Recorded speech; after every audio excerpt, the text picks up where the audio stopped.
Hai, selamat datang di program Obrolan Budaya RRI Net. Saya Ane Riangga. Kali ini kita akan berada di STKW Surabaya untuk membahas lebih mendalam mengenai seni tari dengan judul Menjaga Gerak, Menyulam Makna.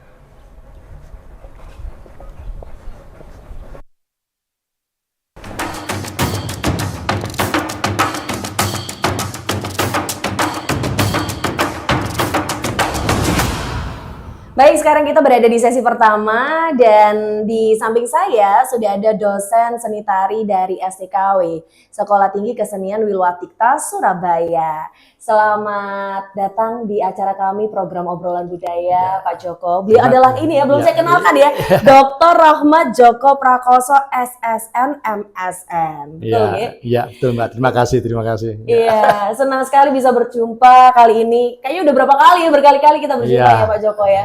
Baik, berbicara mengenai ruang bernama gerak. Nah, kalau ngomong soal ruang bernama gerak karena kita lagi mendalami mengenai seni tari ini Pak Joko. Jadi mungkin ada pendapat dari Pak Joko, apa sih yang disebut dengan makna terdalam dari seni tari? Jadi kalau kita bicara tari, ini bicara tentang manusia yang hidup dalam dunia kecil dan kemudian dia harus mendunia. Artinya tubuhnya itu harus bergerak dan kemudian membuat dunia yang lebih besar dari dirinya. Maka kemudian kita bicara bahwa sebenarnya ketika penari itu bergerak, maka dia menggunakan totalitas tubuh dan jiwanya. Perasaannya, pikirannya itu dikonsentrasikan untuk bergerak. Nah, sudah barang tentu ini akan kemudian bicara tentang kedalaman rasa, pengalaman-pengalaman batin yang bersifat religius gitu ya, pengalaman-pengalaman religi keagamaan, kemudian juga bicara tentang pengalaman-pengalaman sosial. Makanya kemudian kadang-kadang penari juga melakukan kritik sosial ya, juga politik karena itu bagian dari pengalaman dan itu bagian dari bagaimana seorang penari, seorang koreografer itu harus mencoba menggunakan tari sebagai ekspresi yang benar-benar mengekspresikan hidup dalam dunia kehidupan. Itu artinya apa? Ada yang disebut dengan bahwa pengalaman koreografer, pengalaman menari di dalam bergaul secara sosial di dalam ruang sosial yang besar gitu ya, maka dia punya banyak pengalaman-pengalaman tentang dunia sosial itu ya. Mungkin ada ketimpangan sosial, kemudian politik-politik yang kemudian sekarang ini sedang tidak baik-baik saja ya, rasisme dan lain sebagainya itu, makanya itu menjadi penting. Nah, pengalaman-pengalaman ini selalu akan diungkapkan dalam bentuk simbol pertama itu. Yang kedua dalam bahasa yang indah. Simbol dan bahasa yang indah. Nah, itu yang kemudian, makanya kemudian kalau kita bicara tentang seorang penari, maka dia juga harus membuat bahasa yang membuat secara visual dan secara emosional itu kemudian menyenangkan bagi orang lain. Tapi kemudian juga ada satu saat kita harus memang melihat tarian itu, kemudian kita harus pulang ke rumah dulu dan kemudian baru merenungkan, ini mau jane atene ngomong apa gitu. Ya, tarian ini bicara tentang tema apa itu. Itu yang kemudian butuh perenungan seperti itu. Itu yang maka kemudian sebenarnya pentingnya seorang penari itu selalu harus mengembara ke pasar, ke ruang-ruang sosial, kemudian ke tempat-tempat ya yang penuh dengan upacara sakral misalnya. Nah, itu sangat penting. Juga kemudian juga perlu melihat kehidupan kiri kanannya, lingkungan sosialnya kayak apa. Karena bicara tentang etika juga ya. Jadi itu makanya menjadi sangat penting. Maka kemudian seorang penari, seorang koreografer itu selain skillnya optimal, kemudian totalitas tubuhnya juga bagus, punya intensitas, maka dia harus punya pengetahuan yang mencukupi untuk menyampaikan nilai-nilai hidup. Jadi bagaimana dia sebagai manusia, bagaimana dia menjadi bagian dari yang lain itu, maka dia harus menggunakan seluruh kemampuannya untuk mengekspresikan kembali dalam bentuk keindahan. Keindahan estetika, begitu ya. Jadi memang harus memadukan begitu ya, antara olah tubuh, begitu ya, dan juga simbol-simbol yang ingin disampaikan kepada penonton begitu ya, mengenai apa nih yang pengen diceritakan begitu ya dari tari itu, dari berbagai macam case yang ada di masyarakat. Lalu apakah hanya sekedar itu aja Pak Joko?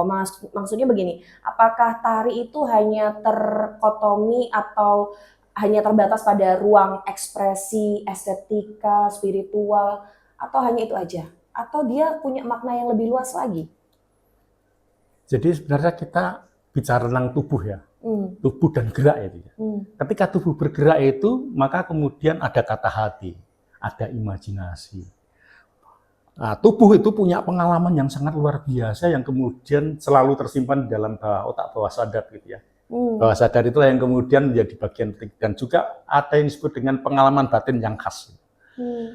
Maka pengembaraan hidupnya itu, sebuah pengalaman itu kemudian menjadi berbagai hal yang menjadikan tubuh itu menjadi kenyal itu, padat dengan pengalaman-pengalaman. Maka kemudian ada istilah tubuh adalah kendaraan pengalaman. Nah, tubuh adalah kendaraan pengalaman. Nah, cakep banget itu. Iya, jadi ya, apa? ya. Jadi penari punya itu pengalaman-pengalaman bagaimana apa dia kemudian mengembara dalam lingkungan kebudayaan yang lain, ke Madura, ke Banyuwangi, ke Thailand ya.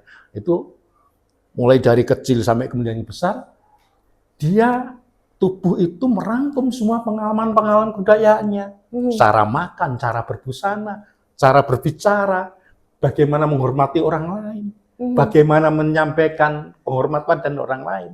Maka kemudian seluruh pengalaman kebudayaan itu dirangkum dalam sebuah pengalaman, ya tubuh lagi.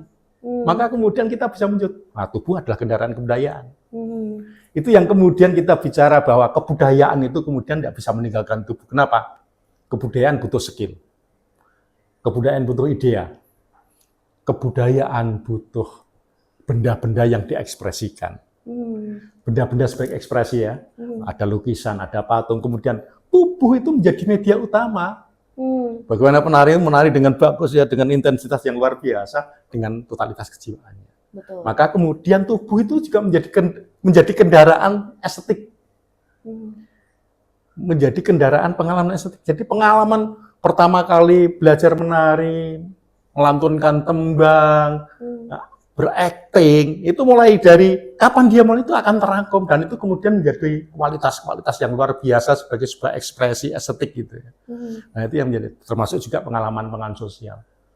Bagaimana dia harus membangun politik perhatian, bagaimana dia harus bertoleransi dengan yang lain, ke pasar, ke kampus, kemudian ke ruang-ruang sosial yang lain, ya ada pengalaman sosial yang luar biasa. Maka tubuh itu menjadi media sosial. Menjadi bagaimana media sosial ya. Iya, tubuh sebagai media sosial, sebagai kendaraan sosialnya ya. Jadi kita harus seperti apa dengan yang lain, berdampingan dengan yang lain, bagaimana kita bicara. Nah itu yang kemudian tubuh itu menyimpan yang namanya etika, kemudian estetika, religiusitas di situ. Baik. Nah, berarti kan ada kaitannya juga dengan perjalanan manusia. Yep. Nah, bagaimana seorang Bapak Djoko ini memaknai tari itu sebagai bagian dari perjalanan manusia? Ini yang kemudian kalau kita bicara tentang tubuh sebagai pengalaman kebudayaan, maka kemudian saya hadir dimanapun pasti membawa identitas kultural saya. Oke. Ketika saya tampil dengan karya saya, dengan tubuh saya, orang sudah bisa melihat bagaimana kira-kira intelektualitas saya. Itu bisa dilihat dari kualitas gerakan, kualitas ekspresinya, kemudian juga nilai-nilai yang dipancarkan lewat karya. Jadi seorang penari, seorang koreografer punya teknik-teknik khusus dalam koreografi, teknik-teknik penari yang kemudian mencapai bentuk yang mantap. Dan berbeda-beda, punya karakter sendiri. Personal branding lah kalau orang bilang. Kita tidak tahu bagaimana misalnya Gusmiati Suid misalnya, siapa lagi, Mas Sardono, kemudian Eko Pecel, mereka punya tubuh yang kemudian padat dengan pengalaman, dan itu kemudian memiliki pengaruh yang kuat dalam kualitas berekspresi. Dan itulah yang kemudian kalau kita menyebut bahwa sebenarnya pentingnya tubuh itu untuk bahwa tubuh yang kecil ini adalah dunia kecil dan kemudian harus mampu mendunia, mempengaruhi dunia atau membuat dunia yang baru. Dari yang nyata menjadi imajinasi, dari pengalaman-pengalaman yang pahit menjadi sesuatu yang indah dan manis bagi yang lainnya, seperti itu. Jadi mungkin ini ada sebuah bagaimana tubuh mampu mengubah bahasa-bahasa yang realistik menjadi bahasa-bahasa indah, bahasa-bahasa imajinasi, seperti itu. Bahasa yang biasanya diucapkan secara tutur tapi diucapkan melalui olah tubuh pada akhirnya, seperti itu. Seperti yang saya sampaikan tadi bahwasanya menari atau seni tari itu adalah bahasa yang biasanya diucapkan secara tutur tapi disampaikannya melalui bahasa tubuh atau olah tubuh itu tadi. Nah, kalau demikian untuk yang seperti pernyataannya Pak Joko sebelumnya bahwasanya tari itu juga adalah media sosial dari seseorang itu sendiri. Nah, sekarang ini kan kita mengenal media sosial itu adalah gadget, kan, teknologi yang ada di yang kita bawa seperti handphone dan lain sebagainya gitu. Karena itu anak-anak muda itu cenderung lebih tertarik dengan media sosial yang ada di gadget. Nah, bagaimana untuk anak-anak muda realitas sekarang ini yang mereka tuh lebih suka melihat secara visual yang instan-instan yang ada di gadget itu kan biasanya cuma scroll berapa menit atau berapa detik doang gitu kan. Sementara kan tari itu butuh pemahaman yang lebih mendalam dan tari itu nggak mungkin disampaikan cuma 1 menit seperti TikTok dance yang titik-titik gini-gini doang kan. Nah ini gimana Pak Joko menyikapi hal tersebut? Jadi itu hal yang biasa karena pasti kita ngambil kepingan-kepingan kecil kemudian diselipkan dalam kepingan-kepingan digital gitu ya. Betul. Jadi TikTok hanya cuma berapa setengah menit misalnya. Saya rasa itu hanya sebagian kecil dan itu biasa dan kita maklum dan kita itu sebagai sesuatu yang mengkayakan gitu. Apa itu juga bisa disebut seni tari juga, TikTok dance gitu?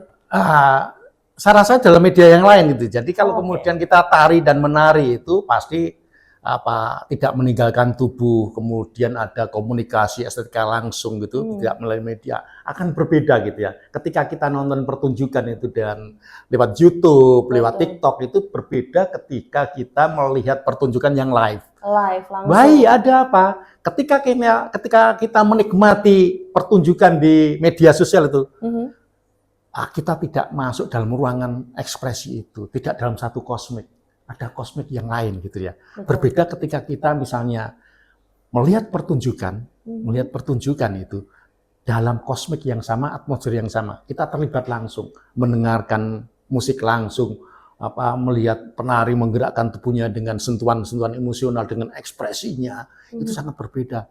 Berbeda sekali. Berbeda. Kenapa? Ada keterlibatan tubuh, ada keterlibatan emosional. Ini kalau kita menikmati sebuah tarian, tapi akan berbeda juga ketika kita menari. Ketika kita menari itu ketika untuk direkam di medsos ya, dengan menari kemudian ditonton langsung oleh audien ini menjadi sangat berbeda. Apa? Ada intensitas emosional ketika kita itu ada sesuatu yang menghubungkan dunia yang kecil satu dengan dunia kecil yang lain dan kemudian menjadi sebuah dunia yang besar yang namanya kemudian dunia itu dengan atmosfer pertunjukan begitu ya. Nah itu yang kemudian ada yang disebut dengan sentuhan emosional, kemudian ada yang juga kemudian ekspresi yang mulap-luap dan kemudian kita bisa melihat dan merasakan secara langsung tubuh mendengar langsung dengan auditorium gitu ya, auditoriumnya. Kemudian ada rangsang juga. Makanya kemudian kadang-kadang orang itu melihat musik dangdut ya. Mereka langsung berjoget, ada rangsang kinetik dari musik. Betul. Beda dengan kalau dengerin hanya lewat keterlibatan emosi alat gitu. Itu berbeda. Walaupun kemudian kita kadang-kadang TikTok ikut-ikut bergerak gitu, tapi akan berbeda ketika kita dalam satu atmosfer begitu ya, dalam satu ruang yang nyata begitu. Nah, itu yang kemudian kenapa dalam proses-proses komunikasi estetik itu ada hal-hal yang tidak bisa diwakili ketika kita melihat secara visual. Betul. Ada perasaan-perasaan yang berbeda pastinya. Iya. Saya pernah sebenarnya juga nonton pertunjukan tari langsung di Cak Durasim waktu itu. Memang suasananya lalu merinding gitu. Jadi ketika melihat itu saya juga ikut bergetar. Nah, itu yang kemudian kita bicara sensasi tubuh dan sensasi pertunjukan itu bisa dibangun langsung dengan komunikasi yang hidup. Bukan melalui media yang lain. Kalau kita melihat TikTok itu ekspresi itu semacam transfer ke digital kemudian baru ke mata. Ada ruang yang tertinggal di sana. Ada ruang yang kemudian tidak ikut kita nikmati dengan totalitas tubuh. Itu yang kemudian menjadi penting. Nah, sehingga orang kadang-kadang lihat TikTok ya sudah senang aja ketawa dari kemudian tidak ada kesan apa-apa.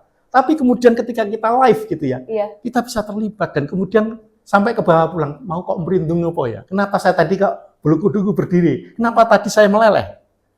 Nah, ini kalau kita ngomong pertunjukan yang berjarak ya, formal gitu. Tapi bayangkan saja Anda misalnya terlibat dalam pertunjukan tayub, tradisi tayubannya.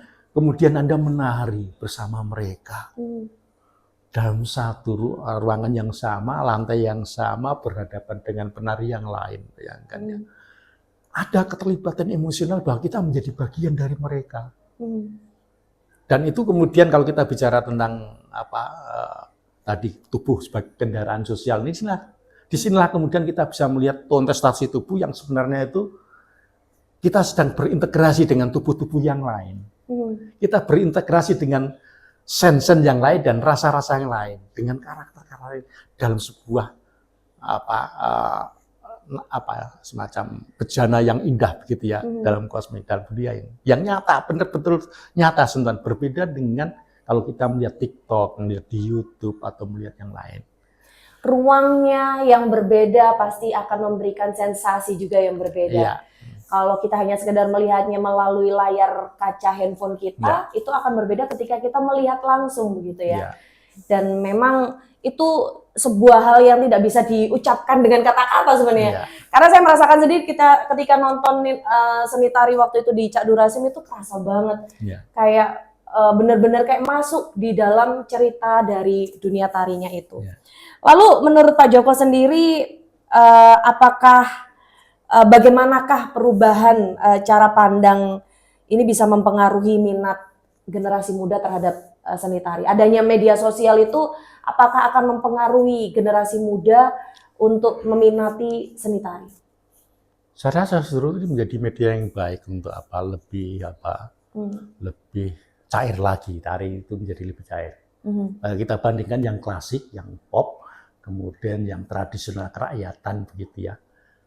Keterlibatan tubuh itu menjadi penting, sehingga dengan medsos itu kemudian sebenarnya ada rangsang kinetik untuk tubuh belajar pada kearifan tubuh yang lain begitu ya. Artinya ketika melihat TikTok kok enak, kemudian ada sentuhan-sentuhan klasik yang kemudian muncul dalam potongan-potongan 1 menit misalnya, ada satu dorongan untuk kembali menyapa pada dunia psikologinya ya, dalam sisi batin dan kejiwaan itu bagaimana merasakan yang klasik itu, bagaimana merasakan yang mencair dalam sebuah ruangan menjadi satu kesatuan yang utuh. Jadi kita tidak perlu khawatir dengan media sosial dengan yang seperti itu. Saya rasa kita tidak perlu khawatir, tapi justru itu menjadi bagian dari promosi. Bagaimana estetika itu kemudian bisa dinikmati dalam kapasitas tertentu. Tapi jangan lupa bahwa kapasitas itu akan menyentuh, punya sentuhan emosional yang kemudian menyentuh setiap rasa. Bagi mereka yang ada yang disebut dengan simpati dan empatinya di situ. Simpati dan empati yang dibangun oleh medsos dengan empati dan simpati yang dibangun sebuah sentuhan tubuh, kontestasi tubuh itu saya rasa menjadi berbeda. Bayangkan saja kalau saya nari tayub ketemu dengan Mbak Antika, dia tersenyum di hadapan saya akan berbeda. Betul. Ada emosi yang kemudian menyatukan, ada komunikasi emosional itu ya, ada sensasi yang berbeda ya. Yang itu kemudian bisa dikenang.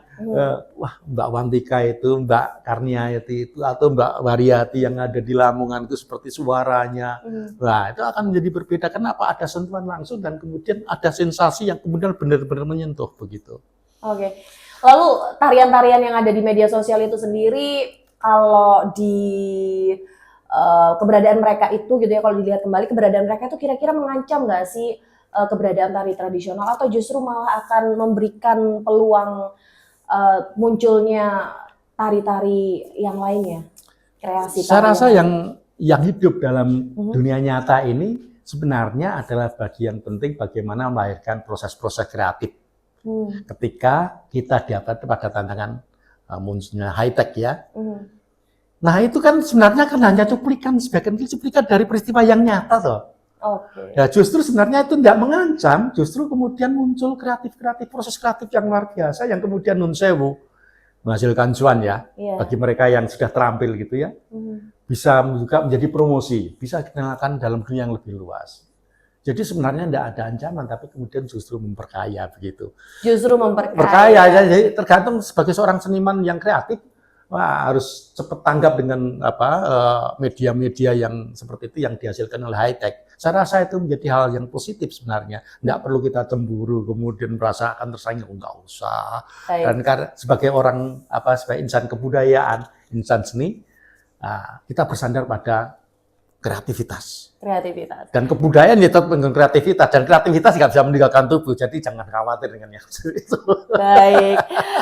Seru banget. Jadi singkat kata singkat cerita itu antara tari, media sosial, generasi muda itu harus bisa menyikapinya sebagai ruang yang memang berbeda tapi mereka bisa berkolaborasi untuk menyajikan atau untuk menampilkan seni tari itu sendiri. Ya. Jadi kalau yang di media sosial mungkin hanya potongan-potongannya aja, tapi kita bisa menceritakannya secara luas. Tapi akan lebih baik gitu ya kalau kita menontonnya secara live gitu ya, Pak? Jadi begini. Ada saatnya kita memang harus melihat tayangan-tayangan medsos yang karya-karya yang kemudian digitalisasi. Gitu. Tapi jangan lupa bahwa tubuh itu butuh bergerak dengan kata hati. Bahwa tubuh itu butuh melihat, menikmati itu dengan hati. Bukan sekedar kesenangan visual seperti itu. Baik. Terima kasih Bapak Joko untuk obrolan kita kali ini mengenai ruang bernama gerak. Saya Aneria Angga pamit dulu ya Pak ya, karena saya mau geser nih ke teman-teman yang lain. Baik, terima kasih Pak Joko. Terima kasih, salam sehat selalu. Baik. RRI Digital, dengan tampilan baru, berbagai konten kolaborasi dari berbagai program nasional, termasuk siaran visual langsung, siaran radio langsung, daftar putar musik, podcast, berita video, dan berbagai fitur interaksi pengguna dalam permainan. Berbagai konten menarik seperti suka, komentar, dan berbagi, serta obrolan langsung dengan penyiar dan pengguna. Pesan langsung dan fasilitas obrolan pribadi antara pengguna aplikasi juga tersedia. RRI Digital tersedia di Google Store dan App Store. RRI Digital.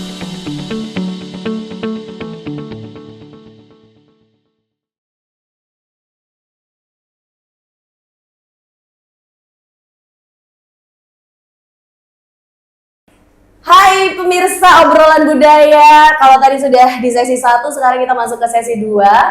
Kali ini kita akan membicarakan mengenai belajar dari tubuh. Nah, di samping saya ini telah hadir Bapak Iwayan Same, SST MSN.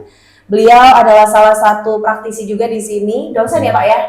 Dosen apa ini? Tari, Mbak. Oh, dosen tari. Ya iyalah dosen tari yang kita ngomongin soal tari ya kan. Tapi bisa dong bahasa Jawa nggih. Udah berapa lama Pak di Surabaya? Sudah sekitar 23 tahunan. 23 tahun, tapi masih kental juga Balinya untuk ya. logat Balinya. Oke Pak, kita ngobrol-ngobrol mengenai belajar dari tubuh nih Pak. Nah, sebagai seorang pengajar seni nih, apakah Bapak juga berhadapan langsung dengan dinamika mahasiswa yang lahir di era digital nih Pak? Nggih, matur nuwun Mbak. Jadi kita kalau ngomong tentang ketubuhan lah, seorang penari itu adalah modal utama dalam tari gitu kan. Ketika tubuh itu bergerak kemana saja, semua bermakna tertentu. Karena literatur tubuh itu menentukan asal daerah masing-masing. Katakan kalau saya itu katakan orang Bali gitu kan. Saya kalau tubuh saya Bali, sangat susah sekali membawakan tari Jawa atau tari Jawa Timur katakan. Karena tubuh kita itu memberikan simbol-simbol tertentu di mana kita berasal, belajar dari mana awalnya, begitu kan. Tubuh itu adalah tidak bisa dirubah, literatur tubuh tidak bisa dirubah. Jadi susah sekali merubah itu. Gitu ya, susah banget dirubah ya, walaupun di era digital seperti ini.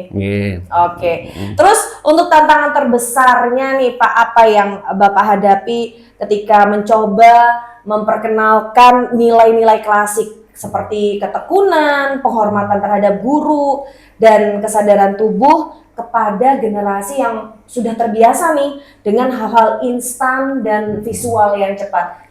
Oke. Tantangan kita tari tradisional terutama ya terhadap perkembangan zaman atau digital yang sekarang itu, tentunya itu merupakan wadah apa namanya, karena budaya itu berkembang dia. Berkembang, lalu kemudian kita menemukan hal ini baru lagi, kita ikuti hal-hal yang baru itu, di mana tari tradisi itu di awalnya kita tidak dikenal oleh masyarakat banyak, lalu kemudian sekarang bisa dikenal oleh masyarakat lewat digital tadi itu. Kita selalu berkembang karena tari itu tidak cukup dengan pentas di tempat saja, tapi harus berkembang di seluruh Nusantara gitu. Jadi kemudian berikutnya itu adalah seorang guru itu sebetulnya kan bisa memberikan contoh kepada seorang penari awal katakan itu, lalu untuk membenahi itu sehingga semakin mengerti dengan kondisi yang ada sekarang ini, katakan digital gitu kan. Sekarang banyak sekali bentuk-bentuk budaya lokal menjadi terkenal karena digital tadi itu. Justru digital itu tadi juga membantu begitu. Membantu ya? sekali. Baik. Terus sepengalamannya Bapak nih, bagaimana cara yang paling efektif supaya proses belajar tari itu tidak berasa kaku nih Pak, tidak berasa seperti formalitas akademik belaka? Jurusan tari itu sebetulnya kan punya rancangan pembelajaran. Di samping itu seorang dosen atau guru itu adalah memberikan rambu-rambu di dalam kontrak kuliah itu ada namanya satuan acara pengajaran itu. Di samping itu kita sebagai dosen itu harus diawali dengan senyuman. Karena senyum itu membawa suasana atau dinamika pembelajar itu menjadi lebih luas, lebih meriah gitu, tidak kaku lagi. Ketika kita melaksanakan tugas dengan satuan acara pengajaran tadi itu akan menjadi kaku. Nah, ketika dosen itu menerjemahkan itu dengan sunda gurau, ketawa, lain sebagainya itu akan membentuk karakter penari itu menjadi lebih berani dia. Selalu bilang baik gitu kan, nggak selalu bilang ya jelek gitu kan, nggak harus begitu. Tapi kita sanjung mahasiswa itu biar menjadi lebih luwes gitu. Baik, seperti itu. Apalagi kalau ngomong soal tari itu kan adalah seni ya. Seni itu kan untuk penilaian seni itu kan relatif ya, relatif tergantung bagaimana orang itu merepresentasikannya begitu ya Pak ya. Oke, wah seru nih. Terus bagaimana nih cara Pak Wayan untuk menghidupkan kembali hubungan batin antara guru dan murid supaya mahasiswa itu tidak hanya sekedar meniru gerakannya saja, tapi juga memahami tentang rasanya, tentang filosofinya, dan juga mengenai jiwa di balik tari itu. Gini Mbak, tari itu adalah ekspresi jiwa manusia yang disampaikan lewat bentuk-bentuk gerak yang estetik dan indah, kan begitu. Nah, ketika ngomong estetika itu mesti ada bentuk, ada rasa. Ketika kita tidak dengan rasa dan bentuk yang bagus, tidak mungkin akan muncul keindahan itu sendiri. Tentunya yang paling utama adalah nilai rasa, nilai-nilai hati kita terhadap tari itu sendiri. Ketika kita hafal menari semuanya, lalu kemudian bentuk geraknya bagus, kemudian ekspresi dengan maksimal itu nanti akan muncul namanya taksu gitu kan, wibawa, begitu ya dia. Itu yang bikin tadi menjadi urip atau hidup gitu. Jadi seperti itu. Oke, dan untuk kedepannya nih, Bapak Wayan sekiranya kalau ngomongin soal belajar dari tubuh, apalagi nih yang pengen Bapak ajarkan kepada mahasiswa Bapak? Justru yang paling penting sekarang, anak-anak karena sukanya adalah ngeden, atau kita menirukan gerak-gerak yang non tradisi lebih banyak daripada tradisi itu, tentunya kita kerja keras untuk membangkitkan kembali anak-anak biar bisa menari tradisional. Itu yang tantangan kita yang paling susah sekarang, karena animo mahasiswa kita itu sekarang cenderung menurun untuk mempelajari kebudayaan atau seni itu sendiri. Jadi memang ada kiat-kiat kita untuk memajukan itu, untuk mengembangkan tari tradisi itu menjadi lebih maju dan berkembang kembali gitu. Nah, lalu kemudian niat kiat-kiat kita itu sebetulnya kan satu, mungkin di dalam KKN kita akan menampilkan sebuah karya-karya dalam wisata budaya, juga kita harus banyak menyampaikan tentang tari-tari tradisi yang kita pelajari di STKW. Itu Pak. Oke. Kira-kira begitu. Baik. Terakhir nih Pak. Ada tips atau sarankah dari Bapak Wayan untuk anak-anak muda yang awalnya FOMO, ikut-ikutan, wah ini temanku ikutan les nari nih gitu ya misalnya, atau kursus nari atau kuliah di sekolah kesenian gitu untuk ikut nari gitu ya, seni tari. Tapi ternyata lama-lama mereka ngedown, lama-lama mereka mengalami penurunan begitu ya, entah itu karena kebosanan atau faktor-faktor yang lainnya. Adakah saran supaya mereka bangkit kembali dan tetap semangat di proses belajar mereka di seni tari? Justru luar biasa pertanyaan ini, karena memang kita itu yang lemah di sini. Tapi niat kita adalah untuk mengembangkan itu, kita mencoba untuk mengembangkan. Kita ngajak ngajak mahasiswa lebih banyak menonton di sebuah pertunjukan apa gitu namanya, dalam lingkup tari lah katakan itu. Kayak kemarin kita sudah melakukan beberapa kegiatan itu, menonton taman budaya, menonton di Balai Pemuda, kemarin saya ajak untuk menimbulkan bangkitnya kembali untuk rasa-rasa tradisional tadi itu. Intinya begitu, untuk mengajak mahasiswa untuk menggali atau menonton sebuah pertunjukan tari tradisional gitu kan. Begitu ya. Mereka mungkin juga akan di challenge juga untuk ikut kompetisi mungkin? Iya. Ada berapa yang memang ada lomba-lomba tradisional. Tradisional itu di Jawa Timur, kita di STKW selalu mendapat juara gitu kan. Selalu mendapat juara. Jadi kemarin di Situbondo kita juara umum gitu kan. Kemudian di Taman Budaya juga kemarin mendapatkan juara 2 untuk tingkat pemula. Berarti itu juga bisa menjadi faktor yang bisa mendukung mereka untuk tetap semangat ya di dunia seni ini. Betul itu. Baik. Oke, nggak kerasa sesi kedua sudah berakhir, Bapak Wayan. Terima kasih banyak ya. Kita akan lanjut ke sesi berikutnya. Jadi jangan kemana-mana, tetap di sini. Wih, keren banget nih. Katanya ada obat herbal bisa mencegah sakit gigi seumur hidup. Ada hoax tuh. Widih. Ini juga keren nih. Ada sumber energi baru PLTH, pembangkit listrik tenaga hampa. Iya, itu juga hoax kali. Lu bacanya apaan sih? Aduh, pantesan portal abal-abal lu baca. Kalau mau baca berita yang lengkap tapi udah verified, mulai dari berita nasional, internasional, olahraga, gaya hidup sampai hiburan, lu cukup klik rri.co.id.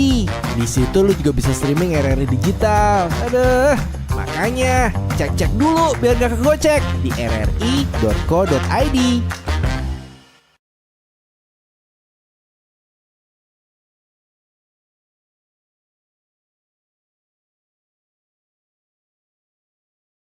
Wah, ini nih, kalau tadi kita sudah ngobrol sama para pengajar begitu ya. Sekarang kita ngobrolnya sama mahasiswanya, mahasiswa seni tari. Ada Danda, iya bener ya? Ya, Danda. Nama lengkapnya Tagusti Afninda. Afninda.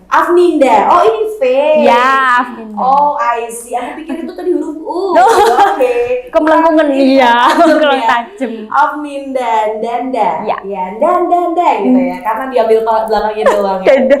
Oke, sebagai mahasiswa seni tari, Danda ini termasuk Gen Z atau Gen Z ya? Saya Gen Z. Ya, nggak mungkin Gen juga. Oke, nah kan tumbuh di era digital nih, gitu ya. Terus penuh pilihan hiburan yang begitu cepat, begitu ya, dan juga karir yang cepat. Nah, pertanyaannya, apa nih yang membuat kamu justru memilih untuk menekuni tari? Kan anak-anak lain tuh bakalan pastinya memilih yang di luar itulah ya, yang sekarang banyak digandrungi, yang pastinya ada kaitannya sama digital juga. Nah, ini kan kalau ngomongin soal tari kan membutuhkan sesuatu yang apa ya, yang lebih effort gitu, waktu yang panjang, kesabaran, dan juga dedikasi yang tinggi. Kenapa kamu mau se-effort itu? Oke, terima kasih ya kakak. Iya. Malah justru ya, kalau sebagai saya pribadi, di era yang digital yang semua serba cepat dan instan ini, itu kita perlu dan sangat memerlukan tentang kepribadian yang kita harus mengenal gitu. Dengan cara begitu, saya mengenal diri saya itu melalui tari, begitu. Sebab melalui tari saya bisa tahu proses itu bagaimana, ketulusan, keikhlasan, begitu. Jadi semua yang serba instan gini itu pasti akan lupa dengan kesadaran diri, begitu loh Kak. Karena kita harus belajar tentang proses, kesabaran, ketulusan. Gitu.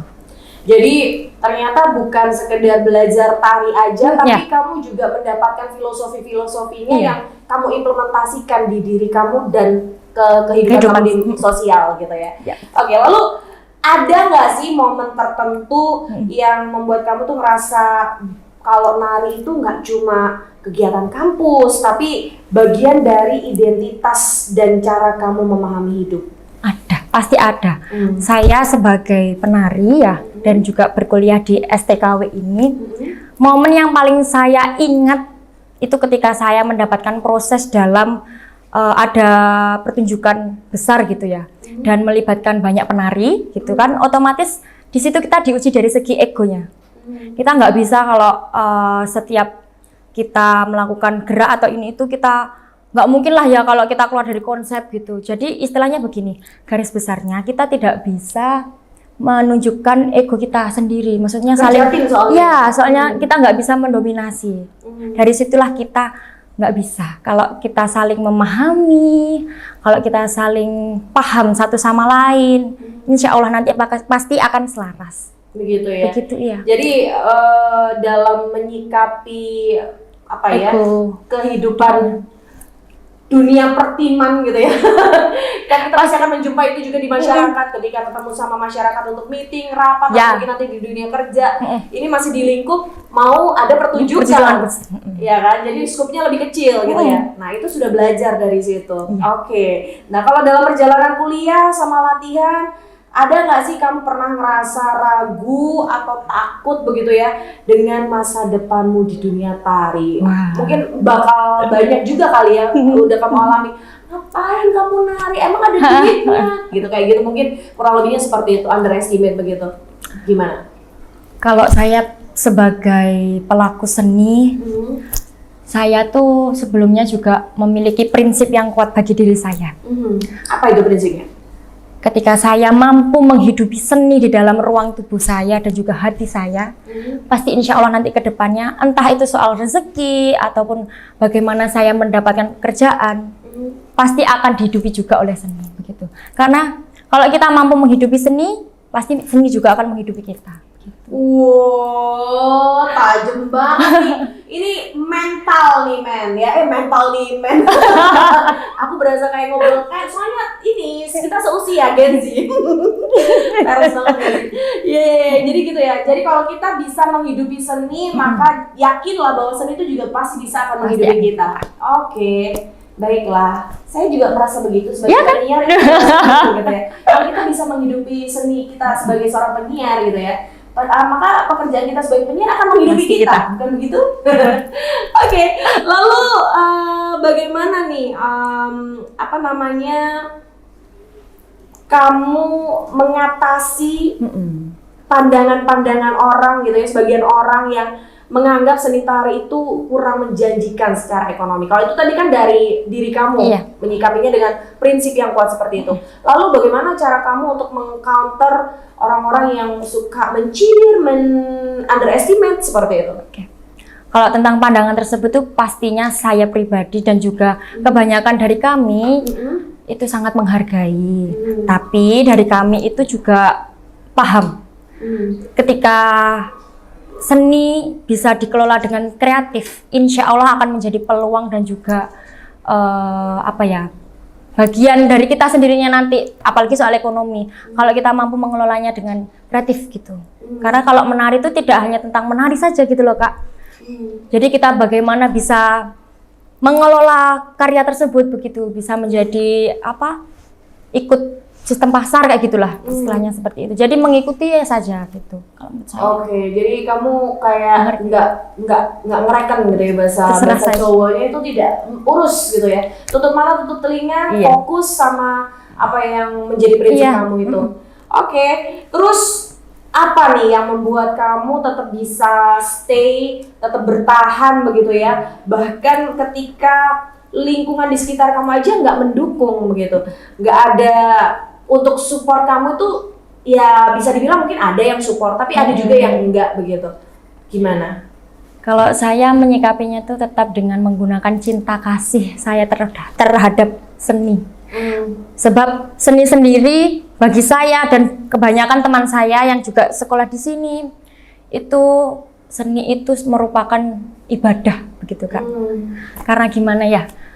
Kita menari itu sebetulnya kalau kita mendalami secara filsafatnya nanti ke dalam gitu ya Kak, itu tentang ibadah pensucian diri begitu. Seperti juga kita di panggung ya, di panggung itu menganggap bahwa kita tuh ibadah menari gitu. Jadi kayak walaupun kita nggak didukung, kalau memang niat kita untuk melakukan ketulusan, melakukan keikhlasan, buat apa kalau tidak gitu aja Kak. Oke, yes. Ya layaknya ibadah, kita kalau ibadah kan memang sudah juga harus ikhlas. Ada dorongan dari diri sendiri seperti itu tanpa ada paksaan dari orang lain gitu ya. Oke, nice. Ngomong-ngomong sekarang ini udah semester 5 ya? Iya, semester 5. Oke, jadi so far selama menjadi mahasiswa di sini dan memang juga benar-benar cinta sama dunia tari begitu ya. Apa nih pandangan kamu buat teman-teman yang ada di luar sana yang masih belum terbuka matanya untuk bisa lebih memahami tentang tari, atau mungkin mereka mau gabung tapi masih gengsi, atau ada faktor-faktor yang lainnya yang sehingga menahan mereka untuk tidak mau mengenal budayanya sendiri? Iya. Seperti fenomena sosial yang pernah saya temui di teman-teman saya, entah di luar kampus ini atau di proses lainnya, itu begini. Pasti kita sebagai penari, apalagi di dunia tari itu fisik itu dinilai gitu loh Kak ya. Menurut saya tidak perlu memandang terlalu fokus pada fisik kita, entah kita kulitnya warna hitam, kita pendek, kita bagaimana, nggak perlu menurut saya. Karena menurut saya ya pribadi, tari itu menyenangkan. Kenapa sih kita harus memikirkan hal yang di luar nalar kita gitu ya? Nah, tari itu bahagia. Kuncinya tuh bahagia, ikhlas, sabar, telaten, dan juga mampu berproses bersama. Gitu aja. Kalau menurut saya. Jadi udah. Kalau mau nari, ayo, gak apa-apa. Seni itu lo bergerak, seni itu lo hidup. Namun walaupun diam itu juga bisa disebut dengan seni. Kenapa? Karena ketenangan, kedamaian itu juga pencapaian dari diri kita nantinya. Tapi daripada diam kan lebih baik bergerak begitu ya? Pasti. Ya kan, yang lebih nyeri lagi malah gitu kan. Pasti akan berkembang gitu loh Kak. Lebih berkembang. Jadi buang stigma yang buruk tentang tari begitu ya. Jangan menilai diri sendiri sehingganya jadi merasa insecure gitu ya. Enggak deh, aku kayaknya nggak cocok nih nari, apalagi aku tubuhku gitu ya, kan? Apa bisa bergoyang-goyang gitu ya? Apa melakukan olah tubuh begitu ya. Jadi jangan insecure gitu ya, tetap semangat gitu ya. Ikut aja dulu gitu kan. Mengalir. Nggak usah terlalu banyak pikiran yang aneh-aneh gitu ya. Wah. Oke. Ya, jadi itu ya, sesi ini akhirnya selesai juga. Di sesi mengenai mendalami seni tari dari kacamata seorang mahasiswa seni tari di STKW Surabaya. Terima kasih Anda. Terima kasih juga Kakak. Oke, thank you. Kita lanjut ke sesi selanjutnya karena masih ada narasumber lagi setelah ini. Jangan kemana-mana. Selamat datang di era digital baru. RRI News kini hadir di genggaman Anda dengan aplikasi mobile terbaru. Temukan berita online terkini, cepat, dan terpercaya langsung dari perangkat Anda dengan fitur pembaruan berita real time dari aplikasi mobile RRI News. Anda tak akan pernah ketinggalan informasi. Nikmati kemudahan akses berita nasional dan internasional, berita terpopuler, dan video berita terbaru kapan saja dan di mana saja. Dilengkapi dengan teknologi terkini, aplikasi mobile RRI News memberikan pengalaman membaca yang lebih baik. Dapatkan notifikasi berita penting langsung di layar ponsel Anda. Jelajahi kategori berita yang Anda minati, mulai dari politik, ekonomi, budaya, hingga olahraga. Anda juga bisa berbagi berita penting kepada teman dan keluarga melalui media sosial dan aplikasi pesan, menjaga Anda tetap terhubung dengan dunia di sekitar Anda. Memiliki jaringan lebih dari 80 microsite tersebar dari Sabang sampai Merauke, serta memiliki tren pembaca yang semakin meningkat. RRI News menghadirkan liputan berita terlengkap dan terkini dari seluruh Indonesia. Unduh sekarang di Google Play dan App Store aplikasi mobile RRI News, membawa dunia ke dalam genggaman Anda. Aplikasi mobile RRI News, berita terkini dan terpercaya dalam genggaman Anda.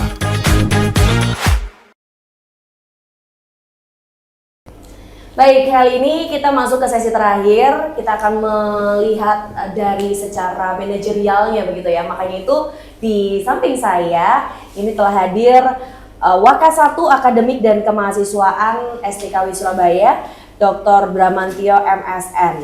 Selamat datang Bapak di obrolan budaya. Selamat datang. Baik, Bapak sebagai pengelola dari STKW Surabaya ini Pak, saya pengen tahu nih Pak, bagaimana Bapak melihat masa depan seni tari Indonesia di generasi muda? Ya, perguruan tinggi seni merupakan gawang awal untuk memperkenalkan kebudayaan dan kesenian Nusantara ini kepada mahasiswa, di mana perguruan tinggi seni memiliki visi dan misi yang bersinggungan dengan persoalan pelestarian budaya, pengembangan, dan berbagai hal yang berkaitan dengan kehidupan kebudayaan dan berkesenian. Nah, STKW Surabaya ini sebagai perguruan tinggi seni atau salah satu perguruan tinggi seni di Indonesia yang berada di Jawa Timur tentu memiliki persinggungan dengan kebudayaan yang ada di Jawa Timur, baik itu yang kebudayaan tradisional maupun kebudayaan yang kekinian.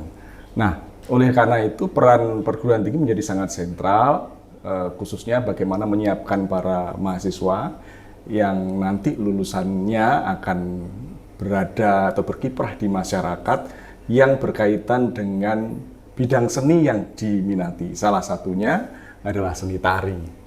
Nah, kebetulan STKW Surabaya program studi seni tari memiliki akreditasi unggul, sehingga secara tata kelola di dalam prodi itu sudah sangat memadai, ya, memiliki sumber daya yang baik untuk mendidik adik-adik mahasiswa melalui kurikulum yang baik juga, sehingga nanti kelak mereka akan siap berkiprah di masyarakat.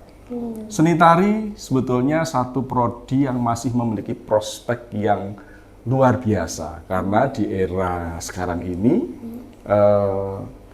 era industri kreatif sangat membutuhkan bidang seni tari sebagai bagian penting dari pengembangan seni pertunjukan, baik itu yang berkaitan dengan seni tradisi maupun seni kontemporer, ya, yang kekinian, baik itu yang nanti akan dinikmati masyarakat melalui medium-medium tradisi, medium-medium maupun medium yang sifatnya kekinian, medium digital dan lain sebagainya. Oleh karena itu peran perguruan tinggi di dalam menyiapkan mahasiswa, khususnya seni tari, untuk bisa menghadapi berbagai tantangan dan media untuk penyebarluasan seni ini masih sangat terbuka luas. Terbuka luas sekali ya.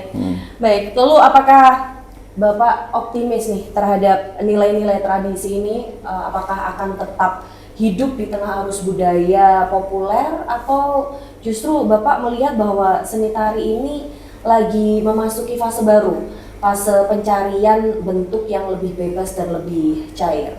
Ya, seni tradisi Nusantara, khususnya di bidang pertunjukan dan tari, termasuk di dalamnya, merupakan referensi penting di dalam pengembangan kebudayaan yang kekinian. Tidak bisa seni tradisi kemudian menjadi ditinggalkan, karena disitulah sebetulnya berbagai macam sumber-sumber belajar, sumber-sumber karya dasar yang memungkinkan untuk generasi sekarang mengembangkan dan disesuaikan dengan kebutuhan kekinian. Tradisi memang disampaikan secara turun-temurun, secara getok tular, tetapi dalam konteks ini, dalam proses bagaimana mahasiswa bisa belajar atau mereka yang berminat terhadap seni tari itu menjadikan tradisi sebagai bagian-bagian penting yang memungkinkan untuk dikembangkan sesuai dengan kebutuhan zaman. Dan itu sudah terbukti bahwa kehidupan seni pertunjukan, khususnya seni tari, sampai saat ini tidak lekang oleh zaman. Selalu tumbuh karya-karya baru, generasi baru, kreator-kreator baru yang mereka berangkat dari tradisi. Sehingga pada intinya tradisi merupakan referensi penting di dalam pengembangan kesenian yang kekinian. Ya, seperti itu. Oke, lalu dalam konteks pendidikan nih Pak, bagaimana peran STKW ini bisa melampaui tidak hanya sebagai sekedar ruang akademik? Ya, akademik bagi perguruan tinggi merupakan inti.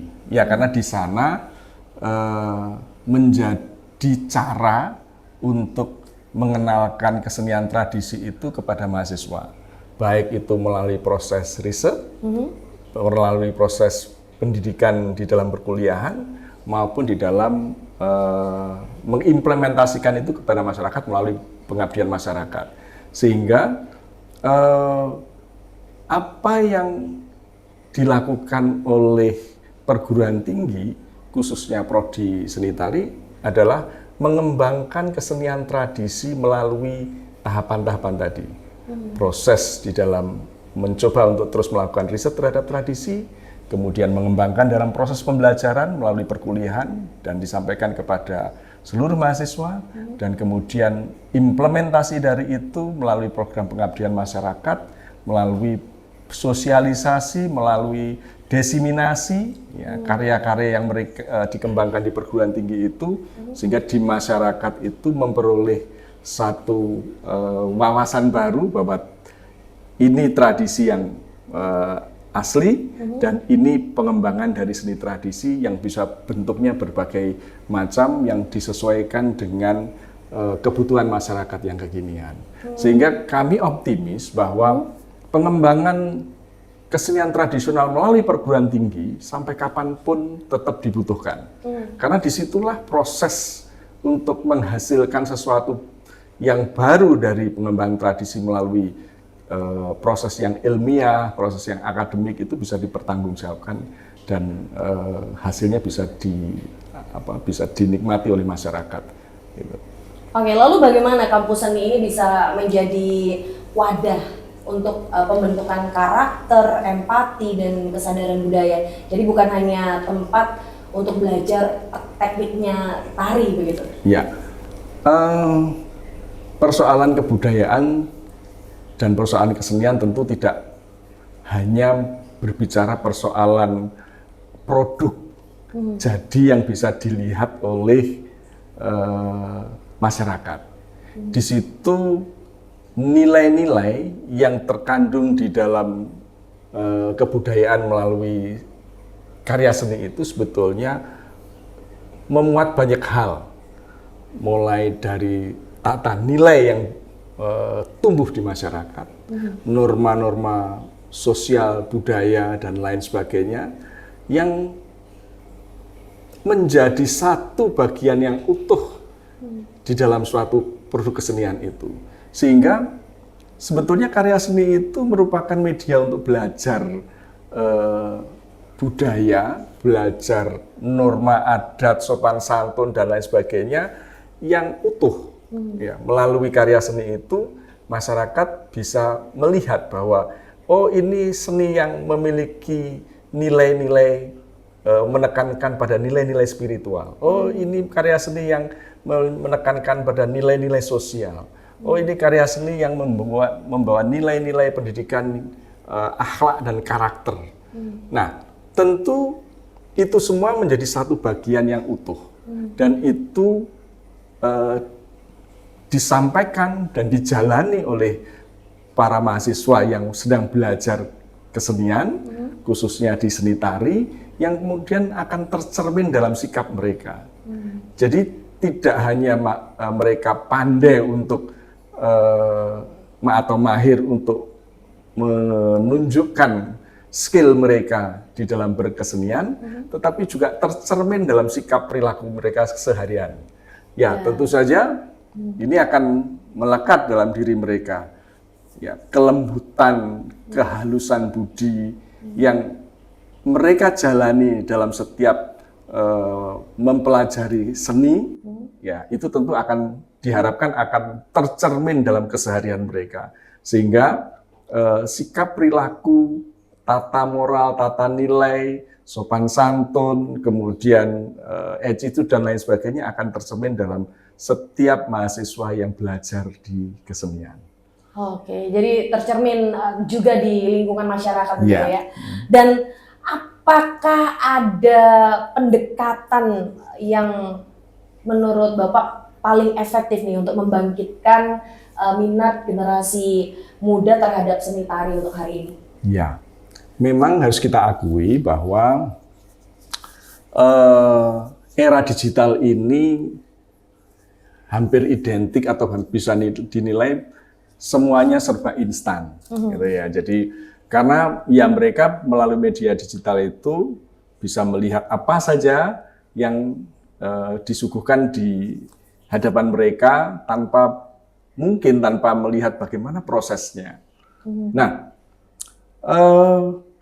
prospek seni di era digital saat ini tentu menjadi bagian yang tidak bisa dikesampingkan atau menjadi hal yang tidak bisa dikesampingkan. Karena apa? Produk-produk kesenian di era sekarang ini skopnya sangat luas. Mereka butuh banyak input, mereka butuh banyak hal yang bisa terus diperbarui di dalam masyarakat itu. Masyarakat kekinian haus akan hiburan dan kesenian, seni tari menjadi salah satu bagian penting dalam pengembangan industri kreatif kita. Oleh karena itu, seni, termasuk seni tari menjadi bagian penting dalam pengembangan industri kreatif. Oleh karena itu, di era digital ini, di era yang kekinian ini, support pengembangan kesenian khususnya seni tari menjadi sangat penting.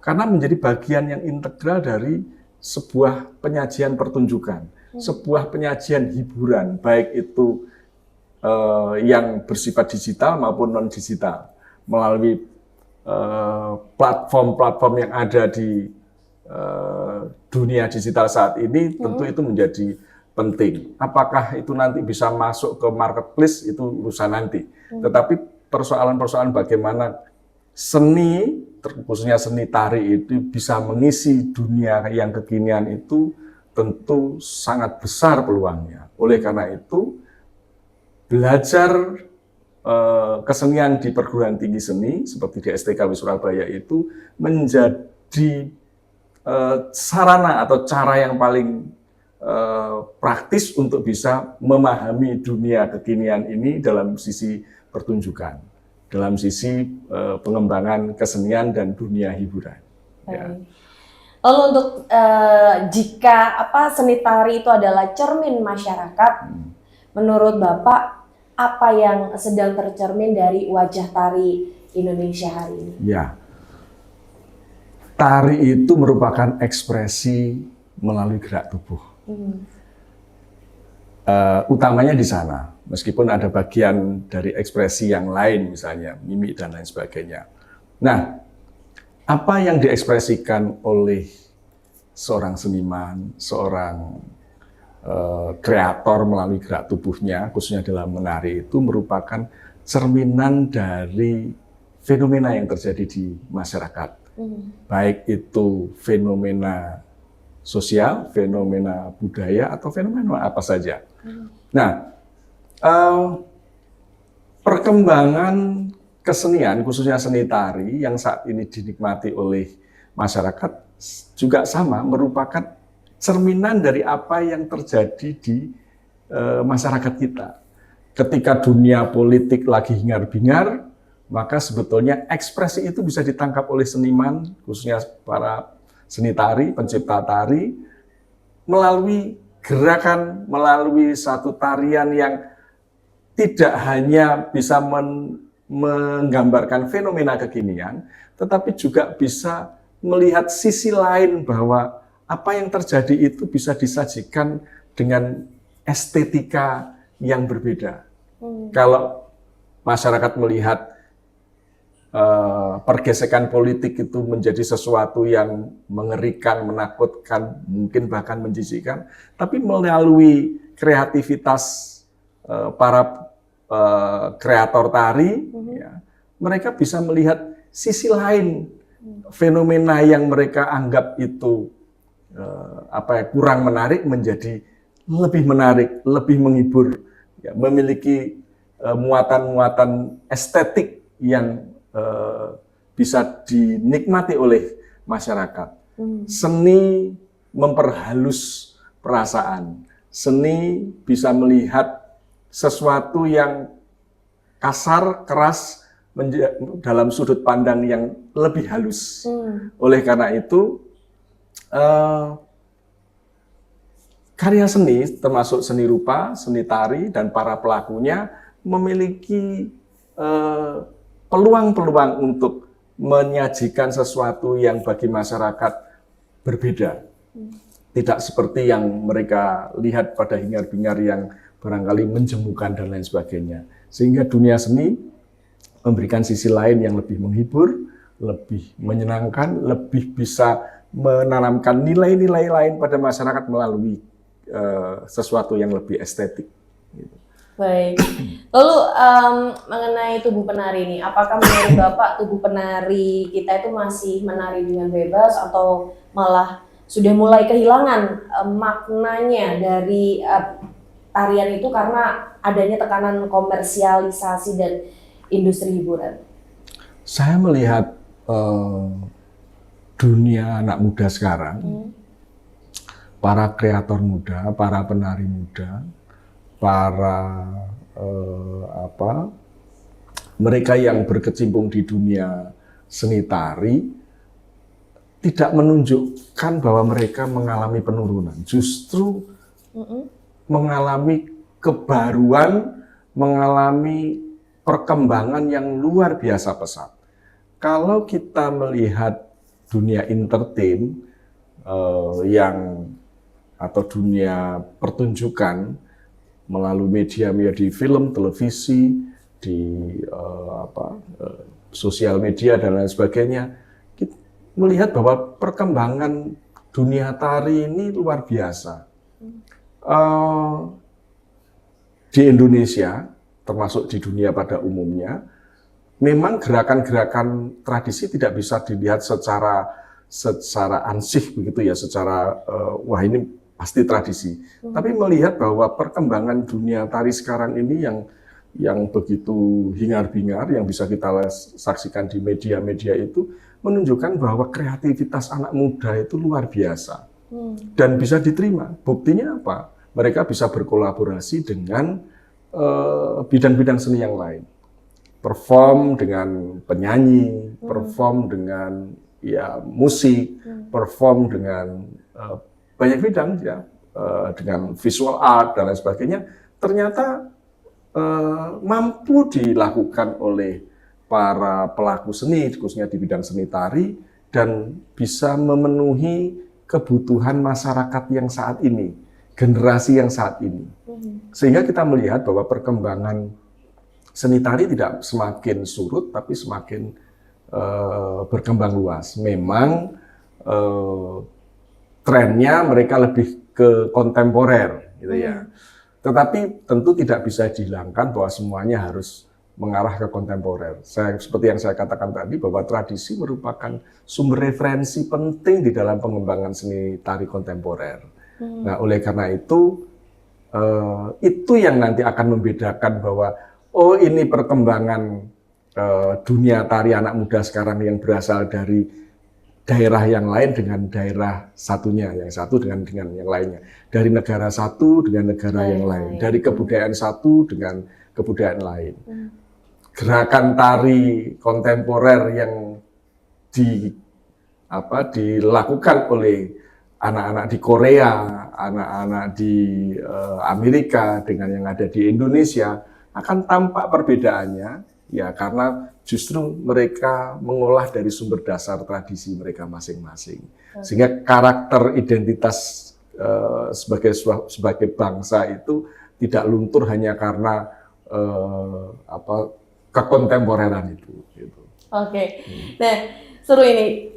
Tapi nggak kerasa ini sudah mau masuk ke penutup nih Pak. Tapi masih ada beberapa pertanyaan lagi gitu ya di penutup kita kali ini, masih di sesi terakhir mengenai gerak yang menjaga. Ini ngomongin soal pesan nih dari seorang kacamata pengelola SDKW Surabaya ini. Pesan Bapak untuk generasi muda, baik yang sedang belajar seni ataupun tidak gitu ya, supaya mereka bisa tetap menari dalam arti yang luas. Masa depan itu ada di tangan kita, maksudnya tangan generasi muda. Tidak perlu pesimis dengan sesuatu yang belum pernah dialami. Maka para generasi muda yang tertarik pada bidang seni tari, Anda memiliki ruang untuk berkembang, memasuki dunia yang cerah melalui belajar di seni tari. Kenapa? Karena seni tari merupakan bagian dari dunia kreatif dan industri kreatif. Maka kalau kita berbicara industri kreatif, perannya sebagai penopang kehidupan masa depan luar biasa. Oleh karena itu, saya optimis adik-adik yang saat ini atau nanti akan belajar seni, khususnya di seni tari, memiliki masa depan yang cemerlang, manakala kita bisa menggunakan, manakala kita bisa menggali potensi yang ada di dalam tradisi kita, dan kemudian menjadi titik pijak pengembangan untuk kreativitas kita berikutnya. Saya yakin itu akan dialami oleh adik-adik kita yang nanti akan atau yang sedang belajar di seni tari. Oke, sebagai closing statement nih, bagaimana supaya generasi muda mereka ini gitu ya bisa menari dalam hidupnya, menjaga harmonisasi, memahami diri dan juga mencintai budaya sendiri. Tari itu bahasa tubuh. Setiap gerakan kita itu sebetulnya menari. Ya, hanya kadang-kadang tidak diikuti dengan kesadaran estetik gitu ya. Ya jalan syukur jalan. Tapi kalau kita memahami bahwa bahasa tubuh kita itu bisa menjadi bahasa yang estetik dalam dunia tari, maka ya tubuh kita inilah sebetulnya yang nanti akan bisa dieksplor untuk berbagai macam gerak estetik yang nanti akan justru menjadi bagian penting dalam kehidupan kita, baik itu kehidupan keseharian maupun kehidupan yang berkaitan dengan masa depan, ekonomi, dan masa depan yang lainnya yang nanti akan dijalani. Jadi tubuh kita itu adalah tubuh estetik, kita dikaruniai oleh Tuhan sesuatu yang begitu estetik, gitu ya, sehingga ya itulah potensi, itulah sesuatu yang kita miliki, dan itu kan menjadikan mereka talent-talent yang akan membawa dunia ini lebih semarak, dunia ini lebih menarik gitu ya dengan gerak mereka. Dengan gerak mereka, tubuh yang estetik adalah anugerah dari Tuhan yang memang yang memang diciptakan untuk mereka begitu ya, yang memang tercipta untuk mereka. Kalau saya boleh pinjam lirik dari lagu nih. Baik, itu tadi obrolan kita di sesi terakhir. Itu artinya obrolan budaya kali ini sudah harus kelar dulu. Nantikan obrolan budaya di episode berikutnya dan tetap di RRI Net tentunya. Saya Ana Riangga. Terima kasih Bapak. Sama-sama Mbak Lia. Sampai jumpa.